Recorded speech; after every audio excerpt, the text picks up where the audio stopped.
Welcome back to The Point. Okay, for our last subject, it's the one we began the show with. This point takes us to the great state of Texas, where the state GOP has ratified a party platform filled with lots of things that the far right loves on their Christmas list, including a return to the gold standard, go Ron Paul, a ban on most taxes, including corporate taxes, because they've had it tough for a long time, privatizing Social Security, eliminating the EPA, Department of Energy, and Department of Education. That's 3, Governor Perry.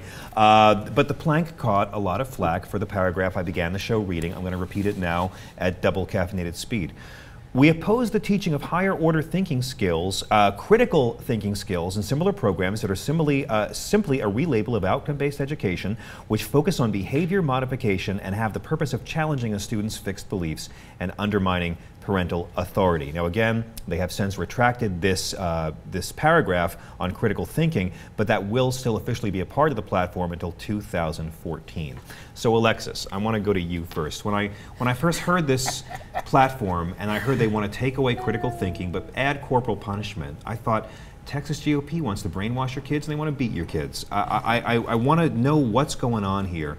They're retracting it, but did they mean it? Does the Texas GOP really want to ban critical thinking? And would conservatives ever stand for that? I would absolutely hope not. And, you know, they did go on record saying that it was a mistake, but yeah, that whole paragraph was a mistake. I mean, it wasn't a mistake. Yeah, I mean, you know, putting an apostrophe in the wrong place is a mistake. Luckily, I lived in Austin, Texas for 6 years. But Austin's the good part of Texas. That's what everyone there. That's what everywhere there says. Texas secedes, we're keeping it. Yeah, I mean, wow. I mean, what is there to say to that? Well, I mean, this is the dark side of the right. You know, we talk about the dark side of the left, I guess, which I guess is anarchists. But here on the right, this is, to me, when you hear liberals screaming about fascism and that they want people to be serfs, I think it's because of things like this. And I actually think, at the top of the show, I gave the state GOP credit for being honest. Yes, critical thinking skills education does undermine parental authority. They're completely right. That's the point. I disagree. Tell me. I don't think it undermines parental authority whatsoever. I think it depends on how you raise your child. I have no children of my own, but I did teach pre-kindergarten for a long time, and I've worked in social environments for a long time, doing after-school programs, doing homework help, working with at-risk youth, and I'm still doing that. And what it does is it enforces the opportunity to think while that child is being guided in ways that support morality. But it inherently undermines the notion of authority, which I don't think is a bad thing. I disagree that it undermines authority. I think more than anything else, and the reason I say that is because being in that world for a long time and still being in that world, it's about bringing out things and allowing that discussion to take place. Children need discipline. We all know that. Psychologically, on every level, growing up. So it's a matter of saying, how do I mix and measure authority with giving you the opportunity to think and to grow and guide you in those ways. So it's about guidance. We're growing in a society where parents don't guide their children. So would you agree with this? We'll give you an iPhone and we'll give you everything else to distract you from discovering who you are while we go off and do our own thing. All right, but you don't agree with this. You don't agree with banning critical thinking. I didn't think so. I think it's insane. Exactly. I think it's absolutely insane. They wouldn't even have an iPad if they had critical thinking. We wouldn't have gone to the moon if we had critical thinking. We wouldn't have tools if we didn't have critical thinking. Rick, is this a matter of wanting the public schools to teach obedience rather than learning? I think you're overthinking this critically. I do. You know, it almost isn't worthy of discussion. I actually read this article a few days ago, and I really thought it was, Borowitz.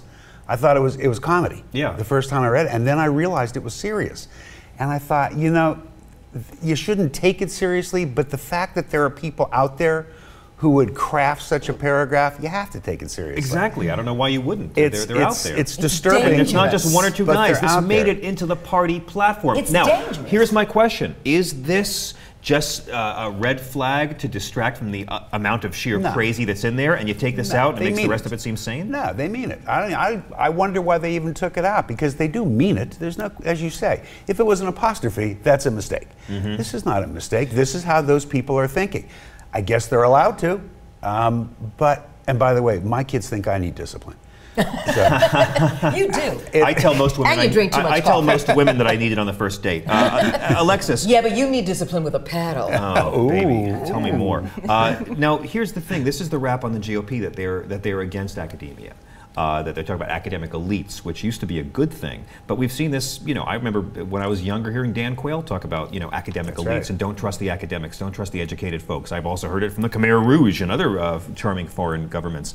But is it true, is it fair to say that the GOP is engaged in a war on academia? I think it's a war in academia. I think they just view, I mean, this is all part of the effort to kind of be more involved in the culture. Because I think when you look at how liberal ideology is dispersed, you know, I don't think Republicans or conservatives are very good at using arts or the culture or academia. And I think when they look at, you know, at universities and things like that, I mean, that's where they think that that's, you know, where that message is being disseminated. Well, yeah, and that's a whole different bubble, and I, you know, I went to the LBJ School of Public Affairs for grad school, and yes, I mean, I had professors that were very liberal, but I mean, thankfully, I had critical thinking in school, and I'm able to defend my positions. I think that only makes you better.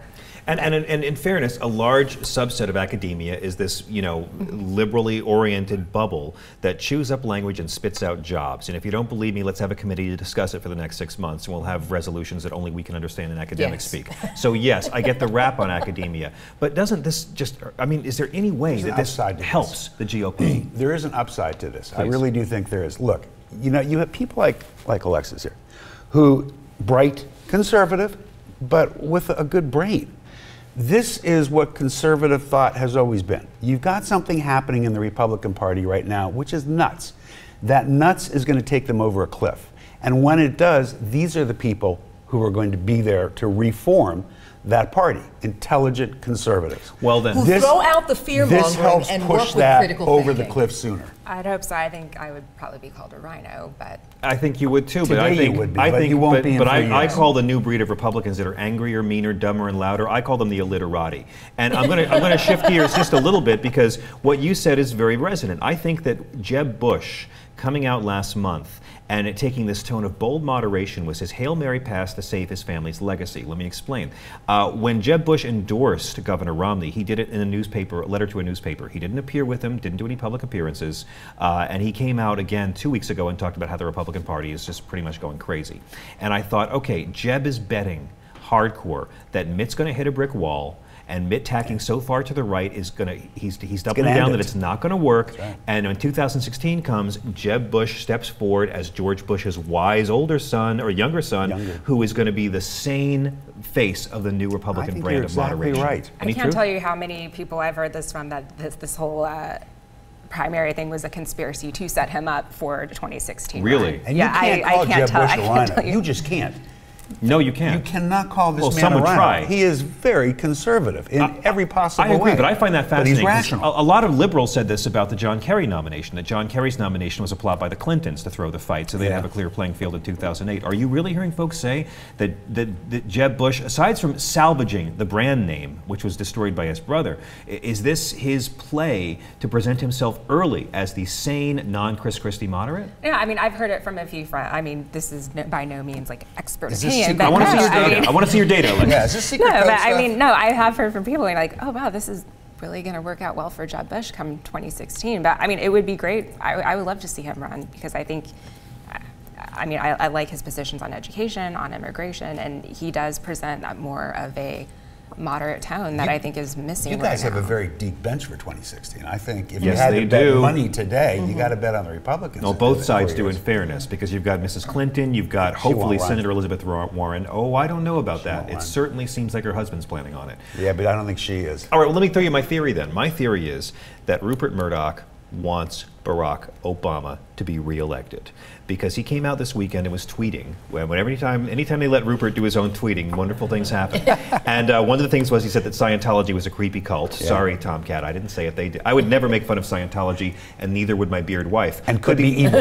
Right, and it could be evil. Could be evil. But the other thing he said was that he had met Romney, and that if Romney was going to go up against O's Chicago team, that he had to get better advisors and get some pros in there. And of course, a couple days later, Eric Fernstrom tells the truth and gets screamed at.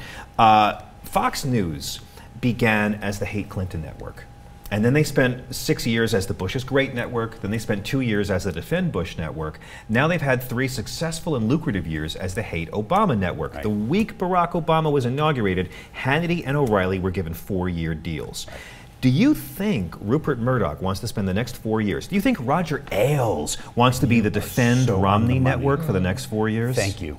I mean, I definitely think we'd be. I mean, look at the Obamacare decision. Look how good for business that's been for conservatives. I mean, 4.2 million in a day.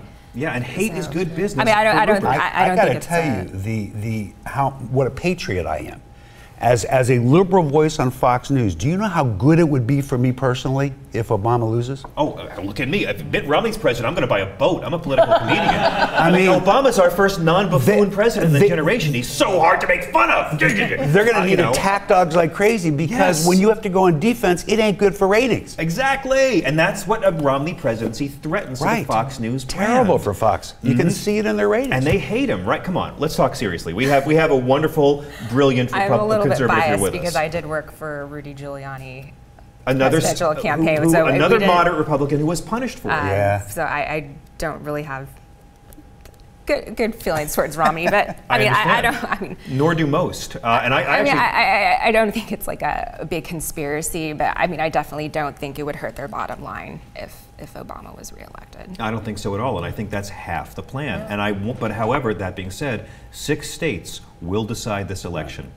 And that makes dollars and cents. And it's going to be a lot of anti-Obama ads poured through Citizens United. Don't you wish you owned a TV station in one of those 6 states? Oh my God, can you imagine? And unfortunately, we don't have critical enough thinking with our young people on a positive side and on an illuminated side enough to be the judges in their own decision making when it comes to voting and having information. Then let me finish out this segment, since we're talking about moderation and their hopes for the Republican ticket. Ask you guys, who do you think Governor Romney's running mate should be or will be? And I'd like to start with you, Alexis. I'm going to go out and throw out Rob Portman's name.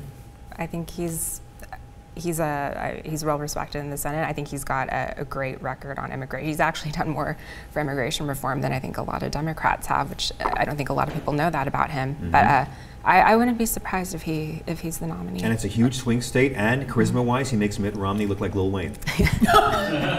I'm right there with you. It could have been Tim Pawlenty. He said too many things that have irritated Romney. I absolutely agree it will be Senator Portman. However, it will not help him carry Ohio. No, it won't. And I think Tim Pawlenty got his reward by quitting, going to work for Romney, and having Romney pay off all of his campaign debt. Right. And I'm going to say Lil Wayne.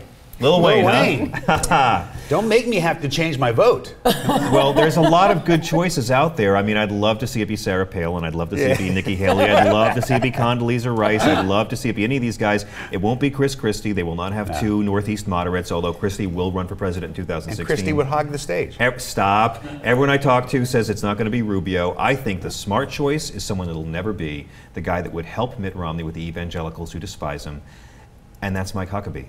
But however, Mike Huckabee has a very cushy job at Fox, and Mike Huckabee hates Mitt Romney. But I do think that ticket could smash. I'll throw Obama in one sleeper name. Please. John Thune. John Thune should have run for president. He should have. And he I would bet have got he's kicking himself for not doing it. Okay, we want to know what y'all think. We've covered a lot of areas here, so please let us know. Comment below.